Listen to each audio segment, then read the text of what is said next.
This is honestly the message I think I don't convey enough, that literally the stuff that you use every single day can be paying your bills. There is a sippy cup, not the one that used to pay me quite a bit, but there's a different sippy cup that pays me commissions every single day. Probably 6 to 10 of them every single day I make money off of. And in a case like that, it's not a ton of money. But when you know that you can bank on a few items carrying that foundation, that base of commission for you daily, that's when things start to pop off. And then similarly, by the way, this is all in the freebie in my link, the product mix that pays. It's free, no catch. But similarly, then you start to realize that there are seasonal items, like hundreds of thousands of seasonal items that will carry your commissions when those items are in season. Now, there are absolutely times where I hear from people who will say, I was selling a ton of a pool cleaner. And then maybe like a month later, that same person messages me and is like, I'm not making the daily commissions that I was last week. And I'm always like, well, what were you relying on that you can't rely on anymore? What is your next thing you're going to make commission off of this season? Because if you're still growing your library and you don't have stuff for all seasons yet, it is not time to kick up your feet. It's time to use that and get motivated for the next thing that's going to be paying quite a bit. There's also a third category I talk about in that freebie. So I say this to you,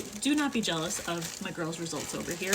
You can have those too. Carolina puts in the work, and that's why she sees the results.